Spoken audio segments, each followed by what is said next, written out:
¿Qué tal, señores? Ya de regreso con un nuevo cotorreo. En esta ocasión veremos de cerca 6 de nuestros juegos de miniaturas favoritos desde la perspectiva narrativa y competitiva. ¿Cuál es la intención de cada uno de estos para que sean jugados? ¿Los estamos jugando realmente como queremos o como nos dicen? ¿O acaso estos juegos han ido cambiando con el paso de los años? Vamos a verlos, acompáñenos.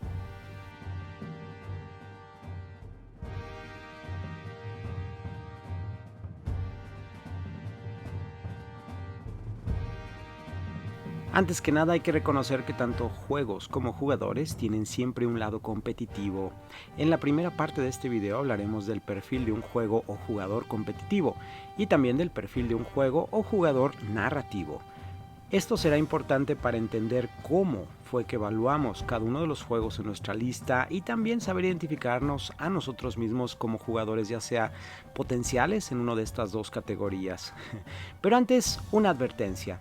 El lado competitivo de un juego siempre estará presente. Desde mi perspectiva, ya sea que todos los jugadores luchen contra el mismo juego, es decir, una especie como de inteligencia artificial, y en este caso el objetivo del juego es vencer al juego mismo. O como en la mayoría de los casos, los jugadores se enfrentan unos a otros, esperando que nada más uno de ellos resulte el vencedor.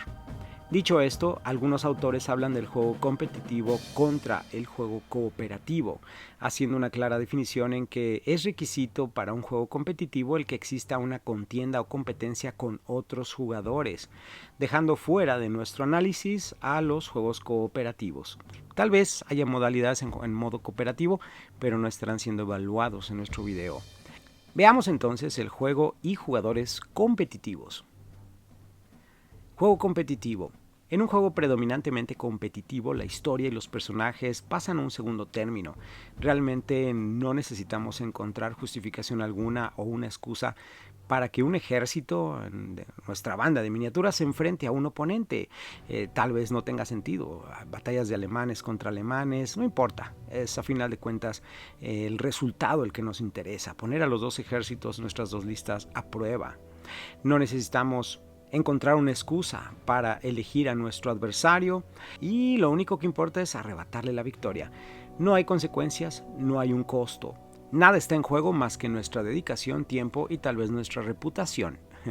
En el juego competitivo encontramos una mayor conexión con nuestro mundo, con el mundo real, por así decirlo, con nuestra realidad, los pies en la tierra. Encontramos que la mejor recompensa a nuestro tiempo dedicado al hobby es la experiencia de formar una comunidad, ir a eventos con nuestros ejércitos, convivir y disfrutar de esos momentos con otros tantos que como nosotros comparten sus emociones y conocimiento del juego y del hobby, creando rivalidades y alianzas. La victoria siempre es la mayor recompensa, sí, claro, el ser reconocido como el vencedor. Pero en la gran mayoría de nosotros el viaje es lo más importante, independientemente del destino. Buscamos el generar anécdotas de juego, platicar sobre nuestras hazañas y cicatrices de guerra.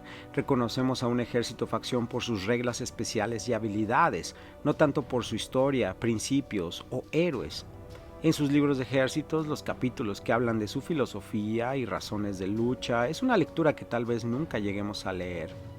Un jugador competitivo eligió este juego en especial porque es el que se juega en su comunidad, con el que puede contar con un grupo de seguidores igualmente comprometidos y constantes, buscar formar equipos de competencia, tal vez mandar a hacer algunas chaquetas especiales o emblemas que los distingan frente a otros equipos de competencia local, nacional o tal vez incluso internacional. Tal cual como lo hacemos como fanáticos y espectadores de juegos deportivos como el fútbol o el baloncesto, siguiendo a nuestros equipos favoritos. Un jugador principalmente competitivo procura pasar el menor tiempo posible en el armado y pintura de sus miniaturas. Podemos ver incluso muchas veces miniaturas en la mesa a medio pintar o algunas peanas con miniaturas semiarmadas o incluso tal vez peanas con líneas de texto nada más escritas que nos identifican qué miniatura se supone que debería estar ahí. Y esto es porque están poniendo a prueba constantemente su lista de ejército y no se quieren comprometer con una lista definitiva hasta que tengan la ganadora. Ya entonces podrán dedicarse a detallar sus pinturas. Pasan más tiempo en la elaboración de las listas de ejército que en la misma mesa del hobby. La gran mayoría de los jugadores exitosos de nuestros días reconocen al jugador competitivo como el principal cliente de sus productos. Juegos como Warhammer 40.000 o Warhammer Fantasy incluso fueron juegos desarrollados con una visión narrativa que el mercado poco a poco los fue transformando en juegos competitivos. La gente quería comprar el ejército más fuerte, el que tenía más victorias, pero al mismo tiempo exigía más balance en el sistema de reglas, buscaba explotar las áreas grises del reglamento para poder sacar ventaja de ellos y garantizar victorias, hasta que llegara una errata que volviera a poner todo más o menos en orden y entonces sí, ¿verdad? Tenían que buscar nuevos ejércitos o nuevas formas de ganar con lo que tenían. Eventos y torneos regionales o nacionales se volvieron el punto de reunión de los verdaderos fanáticos, portavoces y representantes del juego. Aún así, hay que reconocer que la comunidad que asiste a estos eventos no representa ni el 1% de los jugadores totales en el mundo. ¿Es realmente la comunidad competitiva la más grande en un juego como Warhammer 40.000, por ejemplo? ¿O es simplemente la que se hace ver, la que sale de sus casas para poder hacer acto de presencia y ganar trofeos, y por eso llaman más la atención? Veamos ahora el otro lado de la moneda: juego narrativo. El jugador narrativo quiere contar una historia. Somos el legado de los que gustan de miniaturas pintadas, escenografía detallada y crear historias con los miembros de nuestra comunidad. Un jugador narrativo, por lo general, ve al sistema de reglas como una guía, como algo flexible, que puede ser manipulado si es necesario con el propósito de contar una historia de la mejor manera posible. El jugador narrativo prefiere organizar juegos a lo largo de un fin de semana, algo relajado, ya sea en un club o en su propia casa. Juegos contrarreloj o con límite de tiempo no son una preferencia, sino a lo mejor lo contrario. Una gran batalla de todo un día o varios días, o quizá una campaña entera que pueda ser estructurada con un gran mapa, una especie como de pizarrón en la que puedan marcarse los territorios y las zonas de conquista. Este tipo de elementos causan mucho más emoción a este tipo de jugadores. Facciones de ejército que tengan mecánicas únicas, tratando de recrear un estilo de juego creativo y con personalidad, son elementos que pueden ser muy importantes para la selección de una facción al momento de estar eligiendo qué facción vas a comprar, ¿no? Novelas, videojuegos, películas, todo este tipo de productos accesorios son el tipo de cosas que estaría buscando un jugador narrativo para enriquecer su imaginación y tratar de aplicarlos a su hobby o a su juego. Ya conociendo a grandes rasgos ambos perfiles de jugadores, tenemos que decir que nadie es 100% uno u otro. Cada uno de nosotros tiene un porcentaje complementario de ambos. Eso nos permite disfrutar hasta cierto grado una partida de juego sin importar contra quién estemos enfrentándonos. Nuestro lado competitivo encontrará fuertes emociones en la mesa al ejecutar tácticas y combos devastadores contra el enemigo. Nuestro lado narrativo encontrará emocionante el visualizar esa lluvia de artillería en el campo de batalla, independientemente si no causaron daño o incluso si causaron bajas en nuestras propias unidades. Para esas alturas ya estaremos haciendo un análisis de nosotros mismos, tratando de calcular esos porcentajes que gustan del juego competitivo y cuál porcentaje de nosotros le gusta más el juego narrativo. Vayamos a ver ahora algunos de los juegos favoritos de aquí del canal en su más reciente edición, esto es importante, y su calificación en el área narrativa y en el área competitiva. Iniciemos entonces con el número 1. Warhammer Fantasy, el viejo mundo.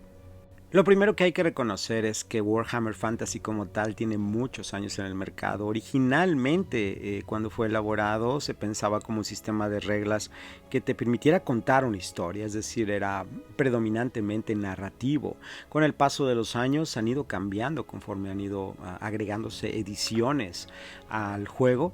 La perspectiva y el porcentaje que podríamos darle a este sistema de juego como tal. Curiosamente, esta más reciente encarnación de Warhammer Fantasy, llamada El Viejo Mundo, ha regresado mucho a sus orígenes, a esos momentos clásicos de quinta edición de Warhammer Fantasy, en el que podemos ver una gran cantidad de reglas todavía predominantemente narrativas. Sí, efectivamente tenemos reglas, un sistema de reglas complejo con un alto nivel de estructura, lo cual nos indica que las mecánicas podrían tender a ser competitivas. Y sí, está balanceado como se intenta balancear para que sea competitivo, pero predomina la narrativa incluso en las mecánicas de juego. Hay mecánicas de juego a veces muy elaboradas para pequeños detalles nada más de algunas de estas facciones. Y eso nos lleva a otro punto importante. Las facciones son muy identificables, es decir, los goblins y orcos van a ser muy diferentes a los enanos. Incluso las reglas te generan una especie como de competencia o rivalidad entre facciones porque están arraigadas a la esencia de las facciones.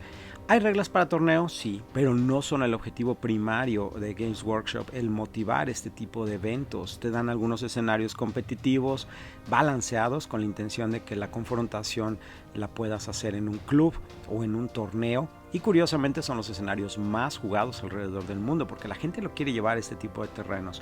Pero si analizas el libro de reglas y los suplementos, la mayoría de los escenarios y las reglas de facciones o destacamentos, por así decirlo, son reglas de campaña, son escenarios narrativos, y eso nos hace que la balanza se incline mucho más al lado narrativo del juego. Los ejércitos efectivamente requieren un puntaje estricto para poder formar tus listas, y esto es más que nada para lograr ese balance entre ambas facciones. Y muchas de las reglas de los escenarios y de las facciones son un tanto abiertas, como holgadas. Vas a hacer una pequeña desviación, pero consideras que tú, por ejemplo, Goblin, extiende sus alas cuando va a caer sobre el territorio enemigo y haces ese cálculo numérico, ¿no? Pero le va a dar una justificación narrativa. Así es que en nuestra evaluación final, Warhammer Fantasy El Viejo Mundo se lleva un 70% de carga narrativa y un 30% nada más de carga competitiva. Vayamos ahora a otro de los grandes en nuestra lista de los favoritos. Middle Earth, el Señor de los Anillos, también de Games Workshop. El juego lógicamente basado en una narrativa, estamos hablando de las obras de Tolkien y específicamente de las películas de Peter Jackson. Se justifica a sí mismo precisamente con un lenguaje narrativo. Todo el sistema de reglas que también vemos caras y nombres conocidos detrás del sistema de reglas están pensados para que puedas contar una historia y de una manera que la puedas contar de una manera cinemática, que al disparar una flecha tengas que calcular si la flecha no choca antes en un árbol que se atraviesa en el camino o si le alcanza a pegar a otra miniatura que esté en el camino antes de llegar a su destino final. Si vas a brincar un espacio de un puente a otro o brincar de una escalera subiendo a un segundo nivel a otro nivel, todo eso que viste en las películas de Peter Jackson lo puedes recrear acá también en Middle Earth. Así es que tenemos un sistema de reglas estructurado de una manera narrativa. Y eso nos da el primer indicio. Además, el sistema de reglas no es muy complejo, sí está lleno de pequeños detalles, pero todos estos para poder justificar algún evento narrativo, algo visual que te venga a la mente. Las facciones y los personajes se pueden identificar unos entre otros por sus habilidades diferentes y concuerdan con las del personaje del cual leímos o vimos en pantalla. Torneos. Sí, hay parámetros, hay algunos escenarios que puedes llevar con ese balance como para torneos, pero todos ellos con una visión narrativa incluso. Tratar de recrear alguna de las batallas importantes del Señor de los Anillos. Así es que vamos a encontrar algunas reglas que nos ayudan a contar o estructurar una campaña completa. Sí hay puntos, definitivamente. Muchas de las miniaturas, muchas de nuestras facciones tienen un costo de puntos y si queremos meter algunas habilidades especiales, algunos hechizos, existen prerequisitos. Si vamos a meter una miniatura o cierta miniatura, cierto héroe, necesitamos tener el respaldo de ciertas facciones o tropas, por así decirlo. Así es que para nosotros Middle Earth, el juego del Señor de los Anillos de Games Workshop, tiene un 80% de carga narrativa y un 20% de carga competitiva. Pasemos entonces a Song of Ice and Fire, el juego de miniaturas de Juego de Tronos de Cool Mini or Not, que es un juego que surge de un Kickstarter basado precisamente en las novelas de A Song of Ice and Fire, no tanto en la serie de HBO que vimos de Juego de Tronos, pero sí existe esa médula narrativa, así es que es prácticamente imposible ignorarla. Existe un trasfondo y saben que muchísimos de los jugadores que llegan a acercarse al juego vienen de estar motivados por haber leído los libros o en dado caso haber visto la serie de televisión. El sistema o la estructura de reglas es de complejidad media. No vemos prácticamente nada de narrativa inmiscuido en esto. Realmente el único hilo conductor que vamos a ver narrativo en esto y que sirvió como inspiración para forjar ese sistema de reglas es el ambiente político. Y lo tratan de representar en el tablero táctico, donde vamos a poder estar metiendo a nuestros políticos y alterando las acciones de nuestras unidades de combate. Las facciones se pueden identificar fácilmente con esas mecánicas que tienen mucha temática y trasfondo, y la narrativa va a estar metida en los personajes que van a involucrarse en nuestro juego. Así es que sí existe esa carga narrativa, pero definitivamente el hilo conductor sigue siendo mecánicas competitivas. Hay torneos y estos son muy exitosos. Hay muy pocos escenarios narrativos y no tienen por lo general mucho magnetismo para los jugadores. Hay presencia de campaña, pero realmente la campaña implica una serie de eventos de torneo, no propiamente una historia a la cual vas a estar ligando un escenario tras otro. Hay puntos de ejército para poder armar tus listas. Estos no van a ser ampliamente estructurados, no vas a poder cambiar el tipo de armamento de tus unidades. Ya vienen prediseñados para que no tengas tantas complicaciones al estar armando tus listas de ejército. Y muchos de los componentes que vamos a ver en el juego de miniaturas son componentes que veríamos en un juego de mesa, y estos por lo general tienen una muy buena dosis de sistema competitivo.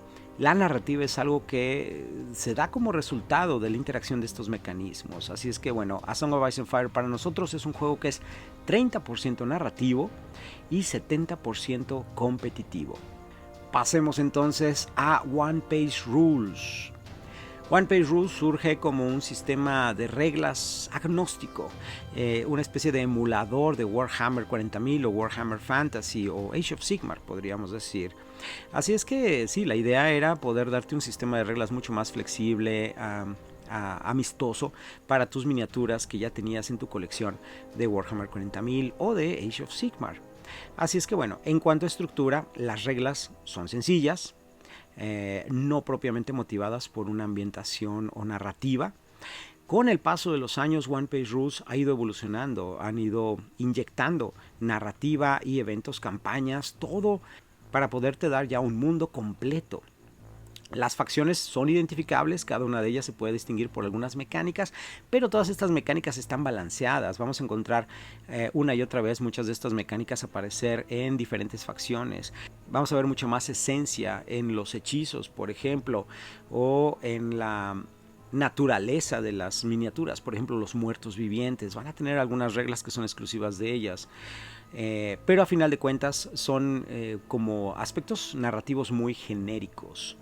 Vamos a tener presencia en torneos, sí, pero no a gran escala. Como es un mundo muy abierto, es decir, cada quien puede llevar las miniaturas que quieran, a veces eso no se presta mucho para los fanáticos de torneos y todo, de poder identificar qué miniaturas tiene el contrario y qué habilidades tiene. Aún así, el sistema de reglas, siendo tan fluido, tan sencillo, se presta mucho para ese tipo de confrontaciones. La mayoría de los escenarios publicados están pensados para que sean competitivos. Puntos rigurosos, definitivamente, la formación de tus listas de ejército, diferentes equipos, habilidades que puedes incorporar a tus personajes, que puedes ir customizando, van a ir agregando valor al puntaje de tus listas de ejército. El hecho de que sean miniaturas de uso agnóstico, es decir, que puedas traer las miniaturas que quieran, rápidamente nos lleva a un lenguaje visual muy variado. Cada quien trae la narrativa a la mesa, no esperas a que el juego te dé la narrativa, eso ya depende de cada quien. Puedes utilizar el sistema de reglas fácilmente para poder crear tus propias historias, pero no es requisito. Para nosotros, One Page Rules tiene 20% de carga narrativa, 80% de carga competitiva. A continuación tenemos Warhammer 40.000. Otro de los grandes de los juegos de miniaturas que también ya tiene muchos años en el mercado. Originalmente, si nos transportamos a primera y segunda edición, vemos una gran carga narrativa. Me atrevería a decir que un 80% de carga narrativa, si no es que más. Con el paso de las ediciones y la preferencia del público de tratar de buscar en Warhammer 40.000 el lado competitivo y de torneos, esto ha ido lógicamente moviéndose hacia el otro lado del espectro. Tenemos reglas narrativas y competitivas. pero con un alto nivel de estructura que poco a poco le han ido robando la narrativa a estas mecánicas de juego. Ahora eso de streamlining, es decir, son más fáciles de leer y de interpretar, también le han quitado muchísimo de eso detalle narrativo que tenía el sistema de reglas. Las facciones sí son identificables, con mecánicas de juego complejas que tratan de recrear ese estilo de juego de la facción, pero de una manera mucho más complicada. Los Genestealers, por ejemplo, con sus mecánicas de despliegue de unidades, o los Eldar ahora, que todo se transporta a habilidades especiales que puedes comprar o equipar en algunas de tus unidades, y a final de cuentas son reglas que se activan como si fueran tarjetas de Magic. Y sí, tal vez el juego de cartas de Magic tenga una cierta cantidad de narrativa, pero no se la alcanzo a ver por ningún lado, y ese es un problema que tenemos recientemente con Warhammer 40.000. Claramente podemos ver que los escenarios están pensados para torneos o eventos competitivos, las campañas han ido disminuyendo, los libros de campaña ya no se venden como se vendían antes, ni siquiera hay competencias nacionales ya como de avance de historia como solían hacerse. Una campaña completa que moviera hacia adelante el avance de los tiránidos, por ejemplo, o las incursiones de las fuerzas del caos, y los resultados van a ser tomados en cuenta para la narrativa del siguiente libro. Ya ni siquiera hacen hincapié en esto. Los escenarios de campaña son muy limitados y estos por lo general caen dentro de lo que es la ambientación de Cruzada, la cual tuvo un fuerte decremento de 9ª a 10ª edición.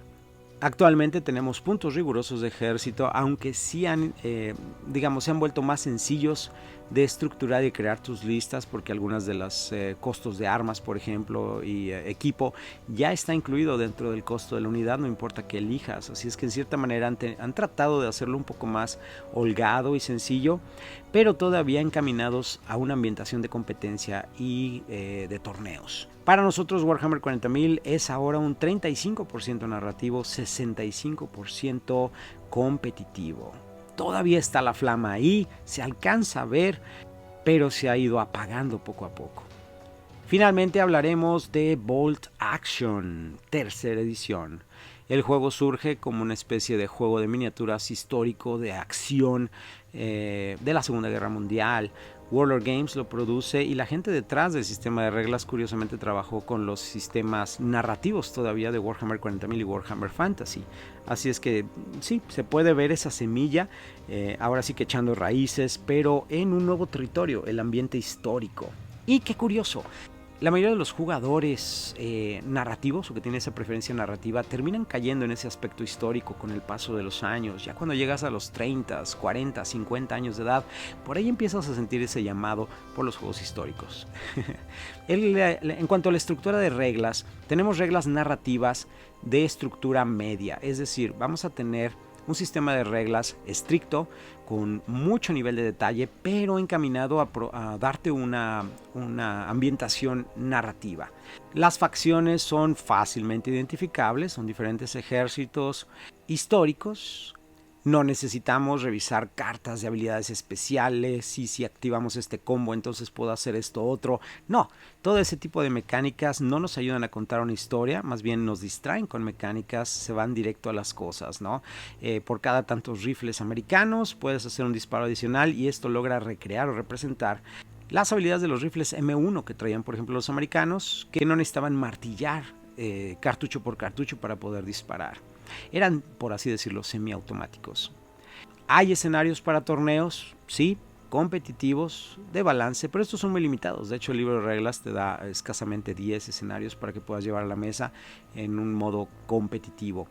Sin embargo, tenemos una gran cantidad de escenarios publicados tanto en el libro de reglas como en los libros de suplemento, con campañas completas para poder darle vida a diferentes periodos históricos y muchas posibilidades incluso abiertas de qué hubiera pasado. Este escenario lo puedes jugar si los alemanes, por ejemplo, hubieran ganado en esta batalla decisiva. Así es que piensan en todo y con reglas especiales para poder darle vida narrativa al juego. Sí hay un puntaje en cuanto a armado de listas de ejército. Es un puntaje riguroso que pretende traer un poco de balance y de hecho sí se siente ese balance. Los ejércitos tienen sus puntos fuertes, tienen sus puntos débiles. La mayoría de estos van a estar dados por los escenarios. Esto es importante decirlo. Algunos escenarios ponen en una posición de desventaja a los alemanes porque ya no tenían recursos, ya no tenían gasolina, entonces tienes que hacer algunas tiradas para poder echar a andar ese tanque o ese vehículo que tienes ahí atrás, o tal vez se te acaba la munición en algún momento importante de la historia.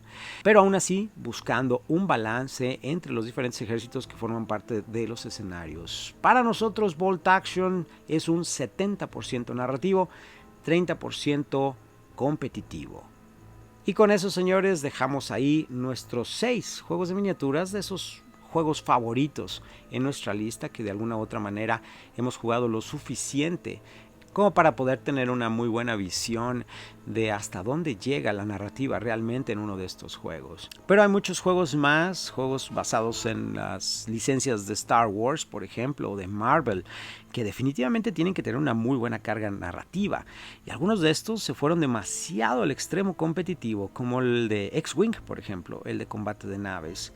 De esos juegos hablaremos más adelante en otras listas, bajo otros criterios. Con esta lista de juegos nos podemos dar una muy clara idea de cuáles de estos conectan realmente con nosotros, con nuestras preferencias, con lo que estamos buscando en la mesa. ¿Somos realmente jugadores competitivos? ¿Somos realmente jugadores narrativos? ¿O en qué balance nos situamos? Y no somos estáticos, señores. Yo comencé siendo muy competitivo, poco a poco ese lado narrativo fue ganando mucho más terreno. Así es que bueno, ustedes a eso de las 3 de la mañana ¿no les dan ganas de ir al baño? ¿Se pueden volver a dormir? Pero bueno, ya en serio, ¿qué tipo de juegos prefieren? ¿Con qué tipo de balance? Gracias por acompañarnos, nos vemos en la siguiente batalla.